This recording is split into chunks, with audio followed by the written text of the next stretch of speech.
Bruce, thanks so much for taking the time today to talk about Island Escape. I mentioned this to you prior when we were just chatting, but the film has a lot going on with it. I said it's like comparable to Lost meets Shutter Island meets The Island meets Doom with the creatures. You have mystery, you have creatures, you have time travel, which you're very familiar with and like to play with often. Were there any films that inspired you with Island Escape when you were writing and then when you were subsequently creating the film? Definitely, and thanks for having me, by the way. But yeah, I think the idea with the movie was we wanted to lean into a lot of tropes of like mercenaries going to an island. You know, that's a very it's been done a bunch of times, and so we wanted to very much like not shy away from making the audience feel comfortable knowing what this is. And so the first 20 minutes or so, it's all out. Just these are badasses going to an island. There's going to be creatures. And make the audience a little bit be like, okay, I've seen this before. You know, make them feel really comfortable in it. And you can name any, you know, like you just named a bunch, but you know, they're your Resident Evils, whatever you want to do. Sure. Just like group of mercenaries going, they're gonna die off, whatever's gonna happen. And then right at that 20-30 minute mark, just completely shift everything and make the audience realize they're watching a much more mind-bendy sci-fi type movie. But hopefully at that point they're comfortable enough into what they're at and they're already having a good time with that genre they're in, that all of this other really, really heady stuff coming in feels not only more palatable, but more fun than maybe it would if it was something that took itself a little more seriously. Absolutely. And you say you like, make it more palatable and kind of accept it and all this stuff. And it's heady. It's heady, but it's also very accessible. And that's not something you get from a lot of films like this. Sometimes you kind of get lost in the details and, you need to start mapping it out and drawing diagrams to figure it out. But I feel like you presented everything so accessibly here. Whereas like anyone can really step in and go along with the characters as they're figuring out these details and realizing what's going on, and you're just as shocked as an audience member. Yeah, and that was something we kept on telling each other. We're like, I think it's very easy to get lost in the details while you're writing it, while you're trying to, because people will have questions. So I think in the back of our minds, we kind of had written out how the whole island works and how all the rules and the backstory of it and all those sorts of things. And then when it came down to what's in the movie, you're like, okay, we only want the information that's absolutely necessary for the characters and what they have to do. If it's really not relevant to that, doesn't need it, and so that made it a little easier for the audience because the questions the characters were asking were relevant to actually their mission or just survival or just anything like that. And we didn't need to address things like, okay, how did the island come to be? And how, like all these things. And like where that's I think where you get into trouble of just it becoming too dense and it's also just mystery in general. Like a lot of these movies that I love, the second they try to over explain what exactly is happening is when the logic really starts to fall apart. So if you need enough information there that everything makes sense and everything's exciting, like you said, accessible, and sometimes you just don't need all that stuff to fill it out. Yeah, absolutely. That's actually one of my questions. So there is a lot that's left unexplored here. You don't get into the nitty-gritty details of the island itself or even the power players, like who's pulling the strings and things like that. That sounds like that was intentional, which is awesome. Is that something that you do have mapped out that you may want to explore in subsequent projects if there's an opportunity to do so? Yeah, if the opportunity arises, absolutely. I think we've talked a lot about how it all works, what actually was happening. All this stuff was spoken about on set, and again, we just wanted to keep it simpler, just to make the movie more fun. But yeah, if we could, go back to the island at some point, I'd love to, and kind of, pull a little Back to the Future too, where I think that's always when I'm thinking about sequels. I'm like, if I could do that movie where they're sneaking around through the first movie in the second movie, that's the dream. That's the dream. So yeah, I think that'd be awesome if we were able to re-explore and expand on the idea. Yeah, that's awesome. You mentioned a little bit just talking about like the background and all of this and like not wanting to get too deep into all of it. That, we're keeping it accessible. We're keeping it very open for, I guess, for anyone to really watch. It reminds me of kind of like some of these sci-fi films get too crazy where it's almost like a dream, right? Like you ever explain a dream to someone and it sounds like the dumbest thing in the world, and you're like, yeah, just go with it, just go with it. That's kind of what some films make you do. Like just accept what they're feeding you, even though when you think about it afterwards, the logic may not be there because there's always more that needs to be explained. You work with time travel a lot in your films. It's definitely something that you're into. How do you keep that all straight? Because I feel like that is such, a minefield of challenges when it comes to putting together a script. Yeah, I think time travel is just something cinematically I've always loved. I think it's something you can really only explore in the coolest possible ways in movies. I think you can read about, but like a play can't really do time travel in the same way you can in a movie, and so there's something about that manipulation of time and the perception of time that just from even as a fan, if I hear a movie as if the movie looks okay and there's even a hint of time travel, I'm like, I'm in. I got to see what they do with it. I got to see what actually happens. It might be stupid. It might really, really cool. Who knows? But I'm still in.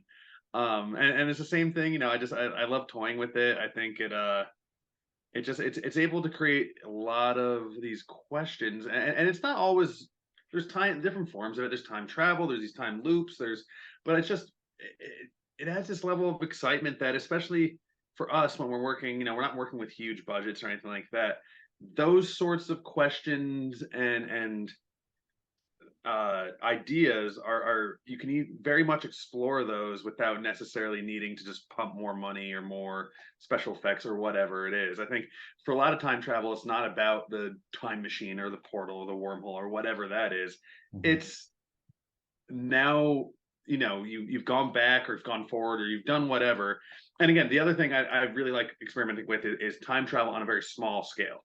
Like not we're going back to the Middle Ages or we're going forward deep into the future. It's like we're going a few days backward, a couple of years backward, or a few years forward, and seeing how it happened, how it affects you on a very personal level. And if you look at the time travel movies I've done before, it's always on a very small time scale. And that I think that's the stuff I'm interested in because I think, and we discussed this before on set. That's the weird thing with time travels. The shorter the time span between time traveling is, the more confusing it gets, but the more exciting it gets too. That idea of like, oh, I'm going to travel back 1 hour, 2 hours ago. There's so many details you can explore there that get exciting. Versus if you travel way back, it's a different thing. So yeah, I think. Yeah, and I think it's 2 years here that you're really dealing with, right? Yeah, 2019 to it 2021. again. I guess slight spoilers, but Oh, but that's okay. No, it's the idea is that there's this bit of a cycle, and it's cycle that keeps repeating itself, and so eventually there's a line in the movie. He's like, if you could relive the worst moment of your life and just make it a little bit better, would you? And that's kind of the what I tried to get across for the guys in the movie that were in the know.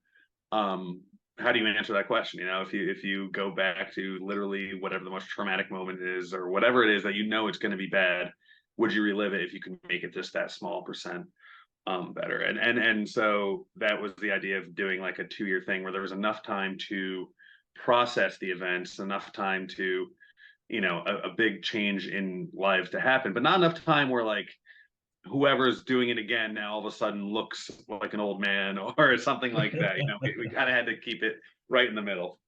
I love that tagline. The poster ended up with "Try to survive." They gotta sell it. They gotta sell the movie.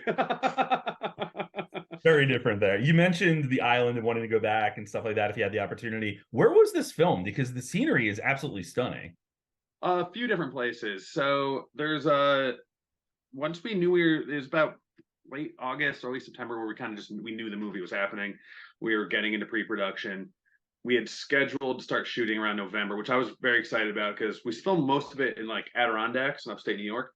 And right around the time the leaves are changing, so there's a little bit like, you get a narrow window where the leaves are still somewhat green, but then a bunch of other colors, and then very quickly, and you can kind of see in the movie the Yeah. shots we shot later in the movie because the leaves disappear quickly, and then we had to get tighter and tighter and tighter to make sure it matched up. But so that was mainly in Adirondacks. But we realized when we had the green light, there was a set piece in the boat at the end, and where people had to be in the water for a significant amount of time. And we're like, we cannot wait till November to shoot that. That's people are gonna die, they're gonna freeze.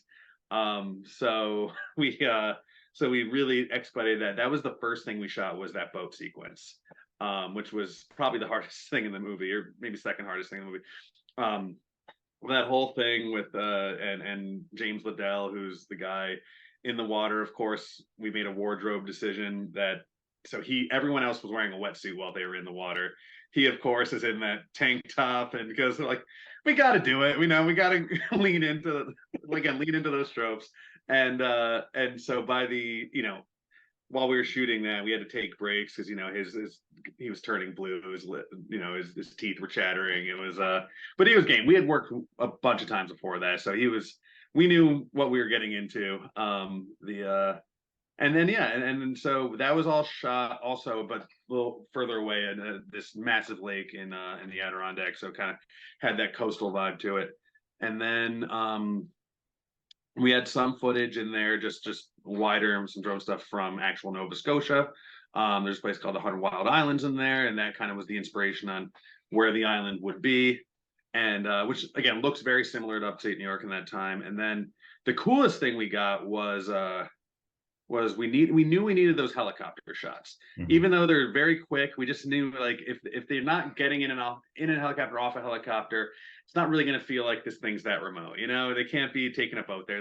So we were like, all right, how do we get these helicopter shots? We got hooked up to this helicopter school and in upstate New York, and they're like, yeah, they were really excited to help us. They're showing us the helicopter they had.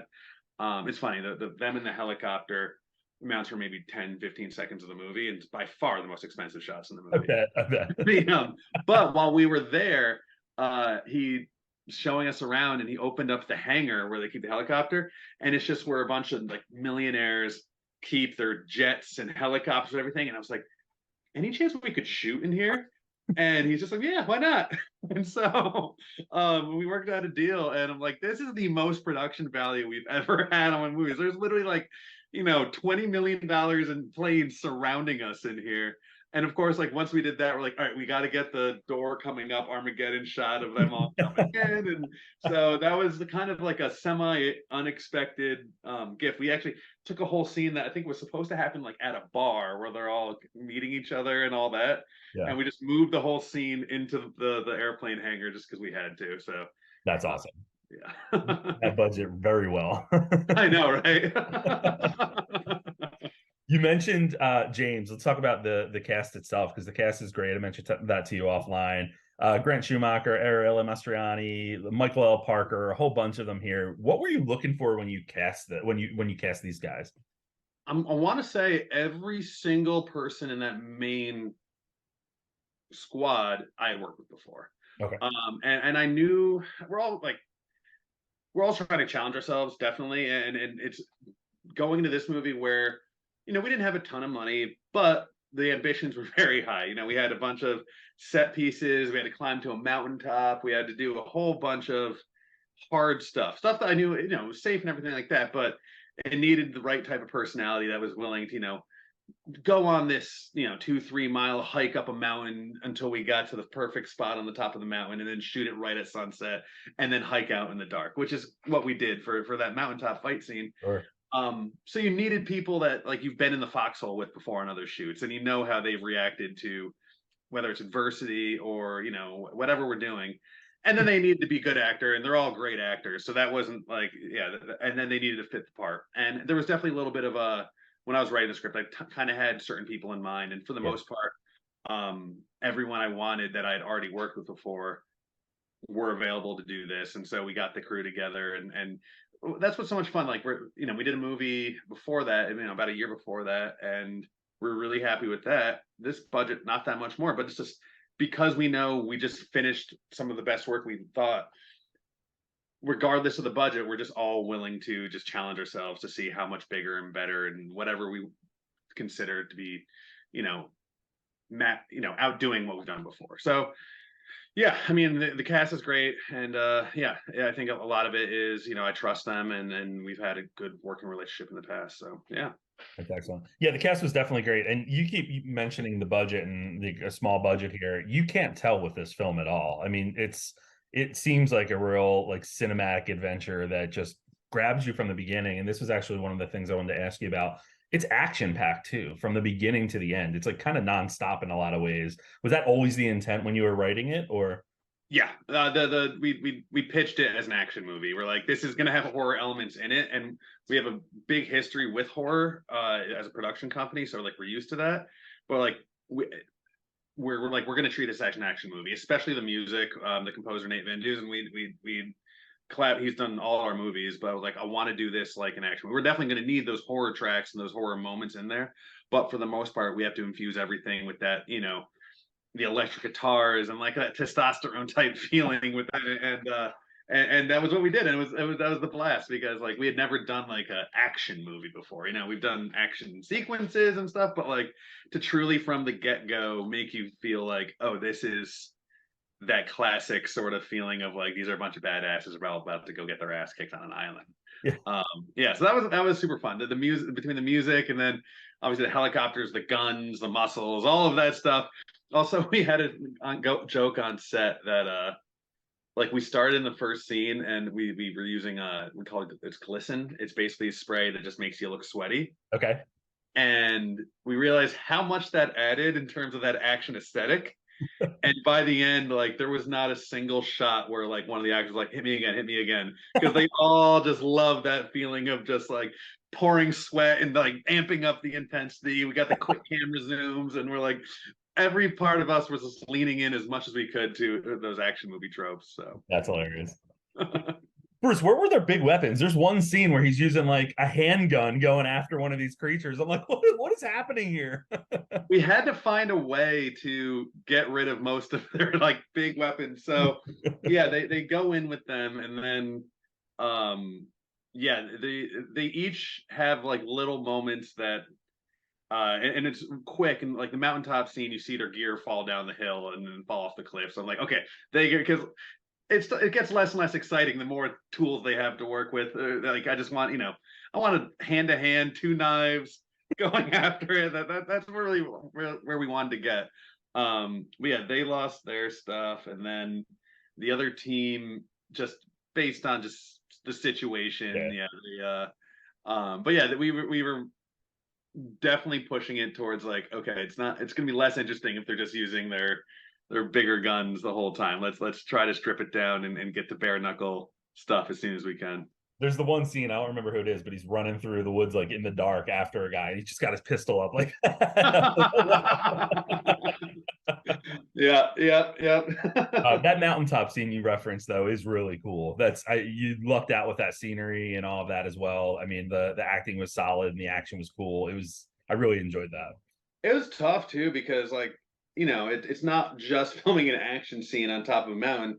There's a whole thing about the doubles and they're fighting themselves, and we had to use a bunch of different tricks to kind of sell that because we have an actual double for each person that they were fighting, but also we had comp shots, so we had to do some planning to make sure that we had enough time. They get into their each character really has to do a full monster makeup a few times in the movie, and Sure. so that definitely it took some careful planning to just make sure we could do all of those things and use a bunch of different tricks so it never feels like the goal at least was it never felt like we were doing the same trick for the doubles all the time. It just felt like they were naturally there, whether some shots were comp shots, some shots were just doubles over the shoulders, that kind of stuff. So yeah, Making them get in makeup, throwing them into the water where their lips turn blue. Like, just this is a brutal shoot. you can see why I needed to know them already. I couldn't just bring some random person in Right. and just be like, all right, ready, go. We're sprinting up a mountain shooting this, and then we're going to be in the water tomorrow. Yeah. Well, Bruce, before we wrap up, I know you said you're on set now. What's coming down the pike for you? Are you sticking with kind of horror, sci-fi? Are we seeing more time travel? What's going on? Taking a break from time travel for a bit. I'll probably be back to it soon. But no, this is another horror movie. Same distributor. It's a I don't know how much I say. I'll just say it's got some Deliverance vibes. It's got definitely a supernatural sort of thing, some action, all of that, some familiar faces from previous movies. But yeah, it's definitely kind of that sort of deep Appalachian type horror stuff. So we're really excited about this. I have a good feeling about this. Also really excited about Island Escape, and we keep feeling like you said, like I said before, we're just trying to outdo ourselves from the previous movie each time. That's awesome. Yeah, that's really great to see. And like I said, I really enjoyed this film. It's so much fun. I think people are really going to enjoy it as well. So I wish you the best of luck with this Island Escape. I wish you the best of luck moving forward with your current project, and hopefully we'll chat again down the road. Absolutely. No, thanks so much for having me. Absolutely. Thank you.